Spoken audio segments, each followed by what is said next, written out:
Hi guys, welcome back to my YouTube channel. My name is Tokini Darago and I film lifestyle, career and travel videos. If you're new, welcome, and if you're old, thanks for coming back again.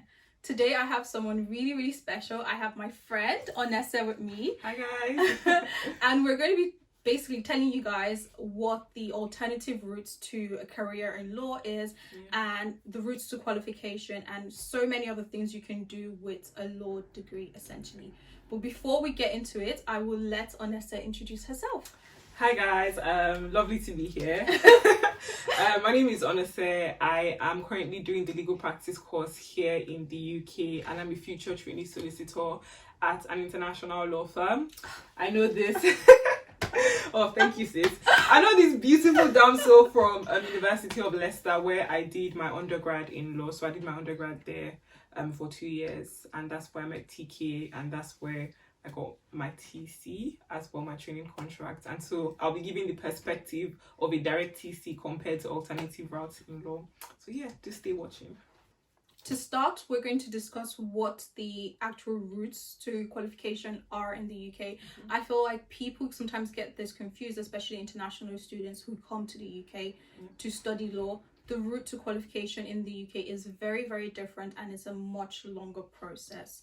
So first you do a law degree. Onose did a 2-year law degree, but only because you had done a degree back in Nigeria. But that wasn't a qualifying law degree, so I couldn't go to Nigerian law school with it or qualify here. So I did a qualifying law degree for 2 years. Okay, so if you haven't done a previous degree, then your law degree here would be a 3-year course or a 4-year course. If you do a year in industry or a year abroad, it would make the whole thing 4 years. And after your undergraduate degree, you finish with a qualifying law degree, like Onose has just explained, and then you do what is called the LPC, which is, if you're comparing it to the Nigerian equivalent, is what we have as Nigerian law school when you finish university. However, the difference is that people sometimes have the impression that as soon as you're done with law school, you are qualified, because that's how it works in Nigeria. Once you finish law school, you're done. You're a qualified lawyer. Whereas here, it's not. That is essentially not the case. After your LPC, you have to get something that is called a training contract, and that training contract is for duration of 2 years. Now, it's the experience you gain over those 2 years working at a firm or in private practice or in in-house legal counsel. Those 2 years worth of experience plus your LPC is what qualifies you to become a lawyer or a solicitor here.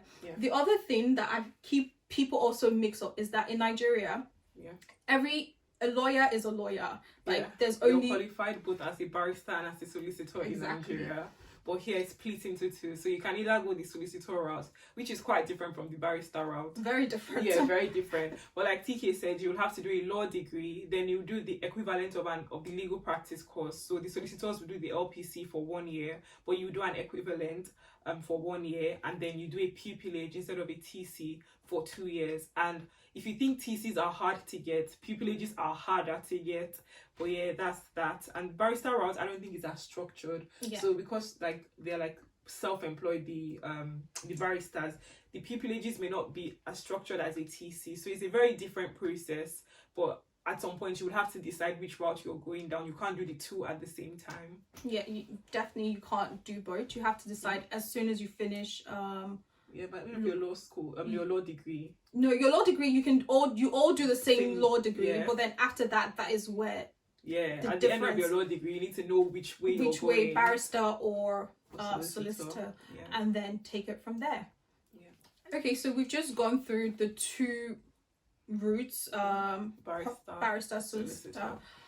However, because like Onose and I've said, it is really hard to get a pupillage, also quite hard to get a training contract. So in the UK, they're trying to introduce alternative training routes, because as you can imagine, there are thousands of law students graduating each year. And if you compare the thousands of law students graduating versus the amount of places firms have for training contract versus the number of places chambers have for pupillage, it is such it is such a small number compared to the students graduating. So what happens to all the students who don't get a pupillage or who don't get a training contract? So let me just give statistics, because some people might think, like, hear what you say and think, oh well, bearers of bad news. Say Okay, it's hard. So to give statistics, maybe say an average international law firm will take, maybe say the max. Some people take 90 per year, like the likes of Magic Circle. The ones that are American, that started from America and in the UK, so the international ones will take about 45. Some take 25. But then each year they receive about 4,000 applications. So do the math, from 4,000 to max 75 people. Yeah. Then pupillages are worse. So I think 1 in 200 plus people get a space on pupillages. So it's really like the statistics are really poor. And I think the regulators here, knowing how difficult it is to access legal career, especially from those from poor socioeconomic backgrounds, they've introduced a new route for solicitors called the Solicitors Qualifying Exams. And so basically, the LPC will be phased out after a while. So the LPC is the one that's the alternative of Nigerian law school, and the SQE will be introduced, the Solicitors Qualifying Exam. And it just provides more flexibility for people. So while you're taking your courses and you're taking your exams, you can start working. So you don't need to get a direct, like you don't need to get a TC, the 2 years training contract at a firm. So if you get that, which is the one that I gave the statistics for, if you get that, you know, your training is structured. You do maybe 4 to 8 seats in different practice groups. You have a supervisor. Everything is structured for you. But with the SQE, it's more flexible, that you can have different work experiences combined together. It just has to meet the requirements. It has to be a legal work experience. You have to be supervised by someone in the legal industry, the likes.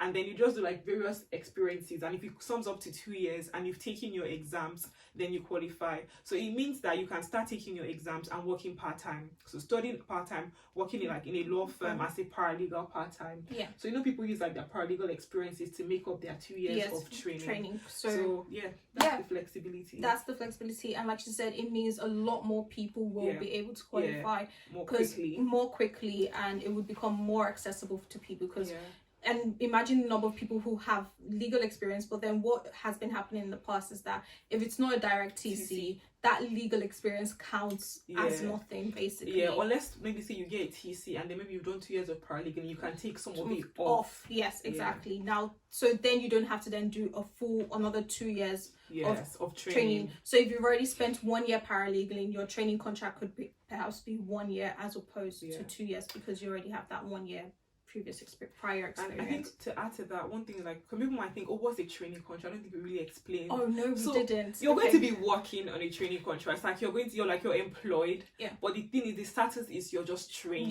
You're a trainee. So you're going to be doing the solicitor work. You're going to be advising and supporting or not supervising, like supporting under the lawyers. supervision. Yeah, under the supervision of lawyers, qualified lawyers. But it's called a trainee. So you get paid, you get your benefits, you get like employee benefits. You're part of a company. You're working full time, but it's just that you're still in training. Yeah. And if you don't complete the training and meet all the requirements, you can't qualify. Exactly. So, yeah. But usually what I find is that most people, once they do get the training contract, they're able to do the 2 years and fully. Most people. You know, some qualify. people leave. Yes, I was about to say. Let's go into that. So, like Onose just mentioned, you have to complete those 2 years in your training contract to then become a qualified solicitor registered with the Solicitors Regulation Authority. The SRA. SRA. However, there are people sometimes do not complete those 2 years for personal reasons or whatever reasons they may have, and that then means you can't qualify. But people who do that, honestly, that is literally the bravest thing to do, because I feel like usually sometimes once you get in, because it's so difficult to get a training contract, once you get in, people, even if you don't like it, most times people will just have to see. So you can qualify, because it's like your law degree, your LPC, your 1.5 years of training goes nowhere. But yeah, there's some people who like they get to that stage and they're like, actually, this is not for me, and they call it quits and leave. Yeah, they're very brave, I must say. Very, very brave. But I think that experience can teach you something as well, and you can take the transferable skills into any other industry. Definitely. And that's the great thing with this would transition into our our next discussion point, a great thing with a law degree and legal experience. Yes, that The is fact true. that you have a law degree doesn't necessarily mean that you have to practice as a lawyer. Please, can you say that again for those at the back? Because you don't have to practice as a lawyer. You can use your law degree to do so else. many other things.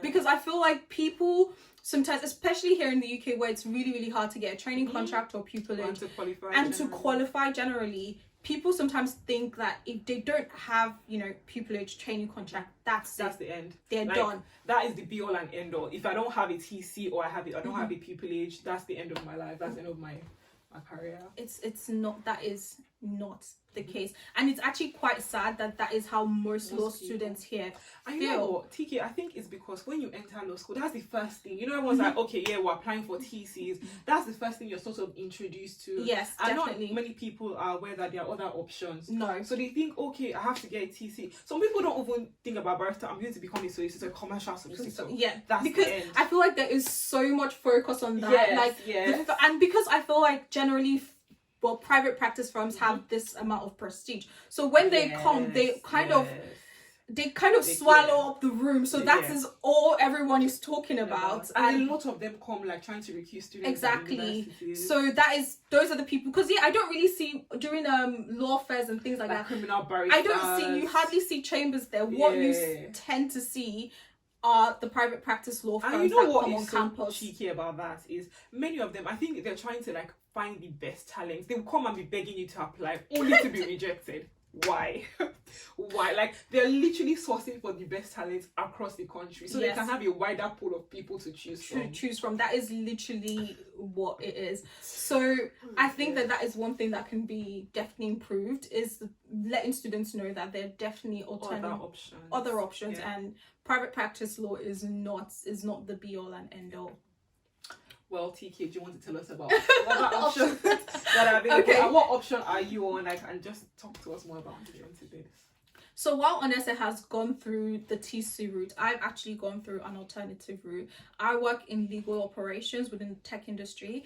And funny enough, this is a role that I didn't know existed throughout my undergraduate degree. Yeah, actually, I didn't even know that lawyers worked in tech. I don't know why my mind didn't go that far. I didn't know that it was a thing. It was literally at the point where I'd applied for a few training contracts, and then I literally said to myself, okay, I don't want to put all my eggs in one basket. I need to start looking at other options and start applying for other roles that I don't necessarily need to be qualified for, but like my legal experience will be great in the role and will be relevant to the role. And you know, TK, just to push you, I wish that's something that I knew I did. Even at least applying for summer jobs, I was always applying for vacation schemes, and which is the precursor to getting a training contract. If I had known that there were options I could have looked at. So when at the end of like my first year, when I applied, nothing came through, and I was devastated, and I was going to go back to Nigeria for summer. That's when it dawned on me, oh, let me try like an arbitration institution back in Nigeria. Like, I didn't even think of other options within the UK. Yeah, so don't be like Onose. And that's why we're doing this now, so that you know that there's actually other routes. And if you make a few applications and it doesn't go according to plan or go through, there are actually other options. So beyond tech, and I want to say this again, I work in tech, but what I've realized is that this role is a role that transcends beyond tech. Every industry has similar roles to this. So companies like Amazon, they have operations roles as well. And I think maybe I was just naive and I didn't know, but coming out of uni again, I was so focused on training contract that I didn't realize that there were so many other good careers that you could embark on. So operations is one of them, and operations is so good. It's huge, especially if you're in logistics or if you want to go into work for one of the big logistics companies. So like Amazon or places like that, they have great operations role. And if you have a legal background, sometimes that legal background is also really helpful in those roles. And the pay is really good. The work-life balance. Tell them. The pay is really, really good. I have to say this because like people think that only solicitors make that kind of money. Bro, they've been lying to us. They've been lying. I didn't know that. And again, I didn't know this because that was also honestly one of my inspirations for wanting to get a TC, because I was like, tell them. That girl need to make money. I want money. Yeah. But I realized that, wait, there's money to be made in other places. And you make the money not at the expense of your personal life or Exactly. social life. That is one of the great things with some of the alternative routes. So if you're in operations or you work in tech, you're doing very similar kind of roles, and you know, your day-to-day might be quite similar, but then the difference is your work-life social balance is better. You can finish at 6 and go home at 6 and not feel like, oh my god, I still have so much to do. So it's not like when there are transactions that you have to pull all night for. No one is pulling, at least from my experience so far, no one is doing all night. Never, no. Oh, it's so funny because like even on a Friday, if you go into the office on a Friday, once it's 6 o'clock and you're still there, everyone's looking at you like, what are you doing here? Why are you still here? Kind of thing. So and that is one thing I found shocking, because again, I had started that role. I started working, I got into my role during lockdown, so I worked remote for like the first couple of months. And I remember, because I'd had that impression of cutthroat, like you have to be there. Yeah, you have to be there. You have to work long hours. So I was always like really, really stressed about my role, even though I didn't need to be. But I always had this impression like, oh my god, this is the grad role. I have to work really, really long hours. I have to prove myself every day. And then I had the impression, because I was obviously working alone at home, and then I went into the office for the first time and saw how others worked.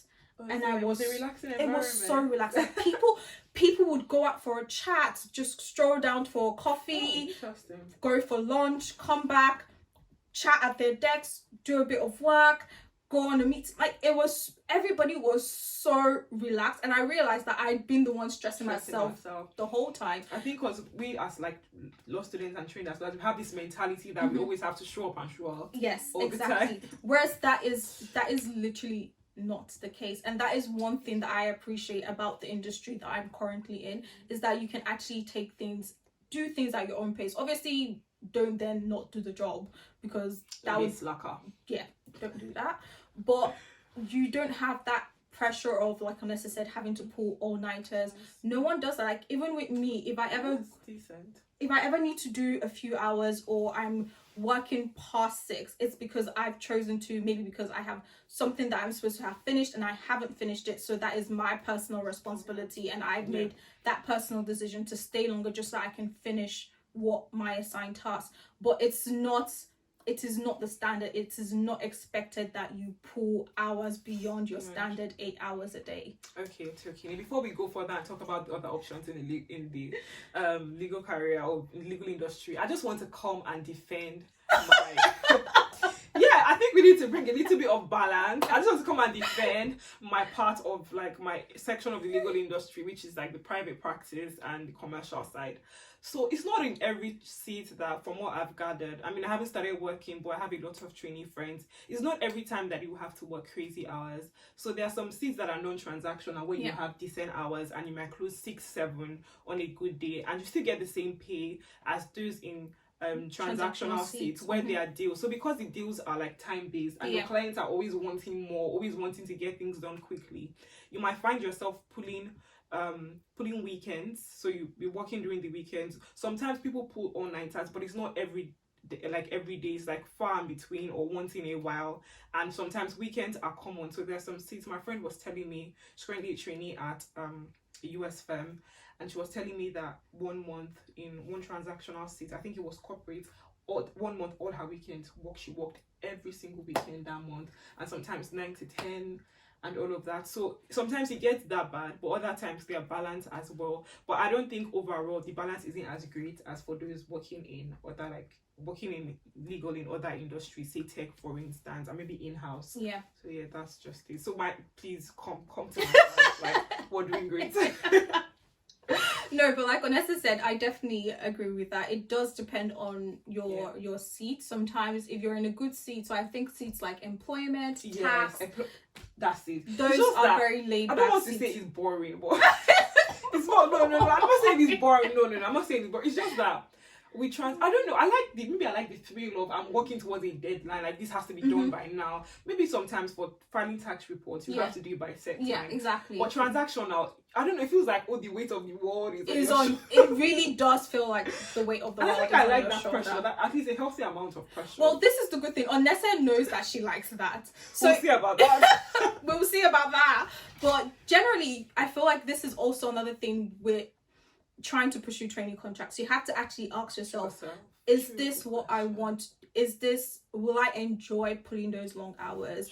Or will it be taking everything out of me? If you're like Onese, who enjoys working on the pressure and likes, that the adrenaline. Yeah. If you're that person, then go you. But if you want a more relaxed lifestyle or work kind of environment where you're more in control, more in control of your time, you can plan stuff, you can plan to do things during the weekend and not have your weekend taken away from you, then maybe even if a TC is for you, definitely not transactional seats. Please, just save yourself. I mean, you have to do it in your rotation while you're doing your training contract, but at the end then you can think, okay, this is not where I want to qualify. The work is great but the hours are not decent. And then you choose elsewhere. So beyond tech and operations, other roles you can go into are things like risk, consulting, compliance, real estate, conveyancing, things like that. So there's actually other options. And I think something to add, some people might just settle to be paralegals. Like, not everyone wants to qualify as a lawyer. And then there's another thing, people qualify, but after qualification, you can go in-house. People go in-house for more stable hours. And people, I think there's one that's common. I see lots of people leaving, private practice to join tech startups and to advise tech startups. That is a really good one. I think they get paid really well and they have the sufficient hours, like decent hours. And again, more control of your time.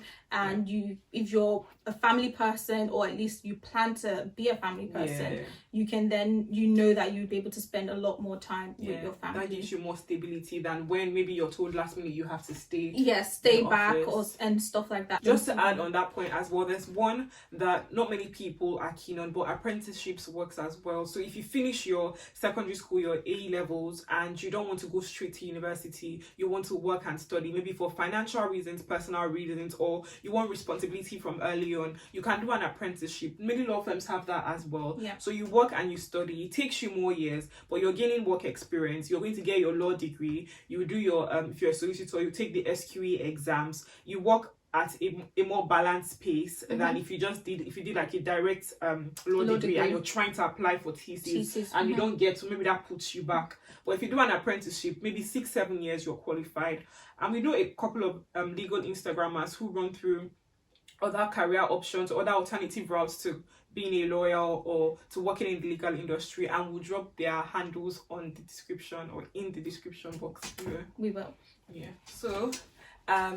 So the very last session that we will be covering in this video is talking about a little bit about in-house and private practice. I know we've mentioned it here and there, but I want to give more insight into that because I'm seeing that people are starting to consider in-house roles more as time is going on. So so with private practice are firms who basically offer, that is all they do. They are law firms who offer legal advice to clients from all over the world or in different industries. Whereas if you're working in-house, you're essentially, you have no other clients apart from the company you work for. That's such a concise way to put it. That is literally all it is. You are the company's lawyer, you work in their best interest and you advise just that company, as opposed to when you're in private practice and you have different clients coming to you for different type of deals. Exactly. So that's the main difference between both.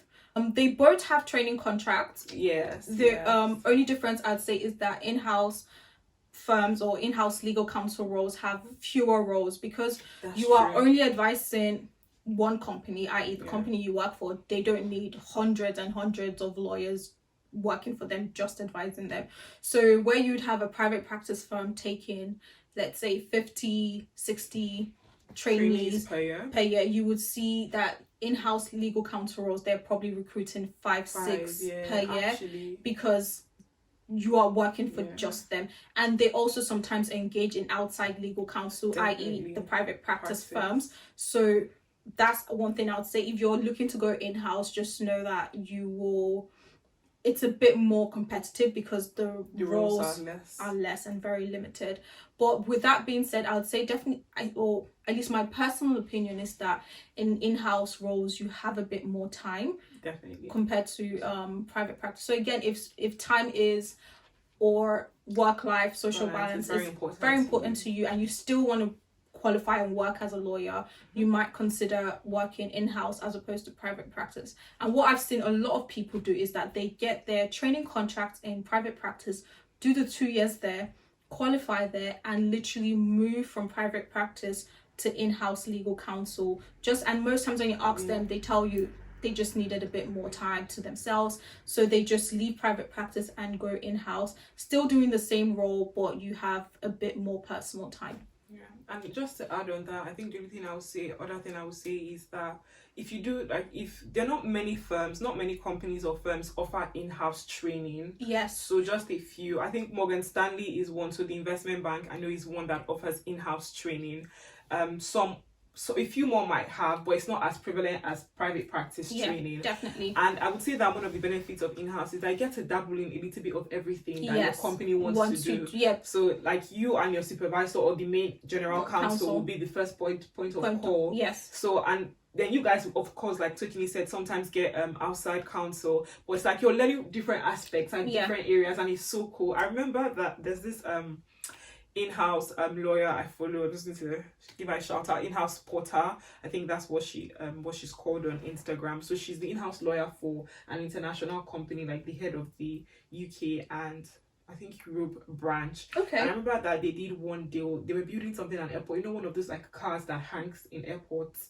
I don't know if it's those hanging cars, like those cool things that they do in the airport, in display and stuff like that. Yeah, okay. So I think she was saying she was working on that deal and that it looked so simple, but when she listed out all the practice areas involved Tokini, I was like, damn. Yeah. Like it was a lot. And of course, liaising with external counsel, you get to meet a lot of people. Yeah, that's really true. Network as well. So I think that kind of said that's another thing. You will definitely have your hands in a lot more places and practice areas as opposed to private practice where you qualify into just one. And it's so niche. Like if you ask a lawyer in one practice area about something else and that practice area, so most of the times that's one thing I don't like about this how they qualify here. It's like you know so much about one thing and that one thing alone. Yes, that is the case if you qualify in private practice. Unless you take the effort to go out of your way to learn about other practice groups. But general counsel, you would definitely be doing a lot more. I don't want to say what's that saying they always do, or they say jack of all trades, master of none, but better than he who is master of one. But it's not like that, but it's almost, you are almost jack of all trades. But we've mentioned this previously. What you usually find is that if they need a bit more expertise in a very, very niche area, they will just liaise. And I mean, that's literally your job. Like if you need outside counsel as an in-house counsel, you just reach out. Another thing I want to say lastly before like we round up this video, for students who are currently at uni, or you maybe say you are doing your A-levels thinking, what can I do? If you're applying, like TK said, don't just apply like for summer jobs, don't just apply to only law firms, apply to investment banks. Like a law degree is so transferable into any industry at all. If you see anything that looks remotely legal, literally apply irrespective of the company. Like when Spotify does like I remember the Spotify role really as well. Good. So literally just usually what I started doing is that I searched legal roles instead of just looking at law firms. Such a limiting factor. That you're limiting yourself. Just search legal roles across various industries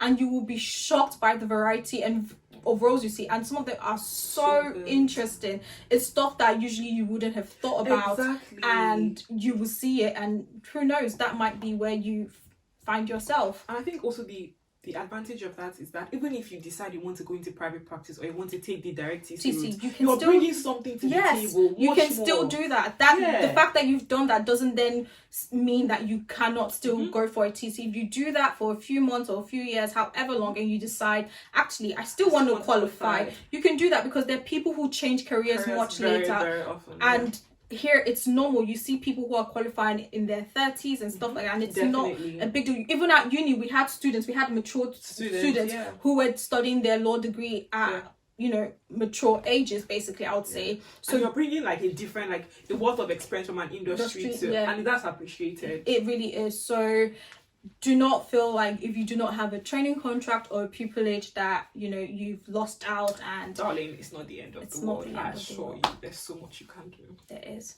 Well, with that, we will end the video here. Thank you so much for coming. Yes. If you guys please give me a shout out for my Instagram, my YouTube channel. Okay, I will let her shout out herself. Go on. Okay, thank you, darling. My name is Onose Ogbebo, and I have an Instagram, a YouTube channel called Onose Ogbebo. I think TK will put I will definitely put the link to her and YouTube. I make videos about education, the legal career, of course, and personal development. And you can also catch me on Instagram, where I share my journey on the legal practice course. Thank you. Thank you for coming. Well, if you guys have any questions, just put it in the comment section, or you can reach out to either of us directly and we will answer your questions. Yeah. Thank you. Bye. Bye.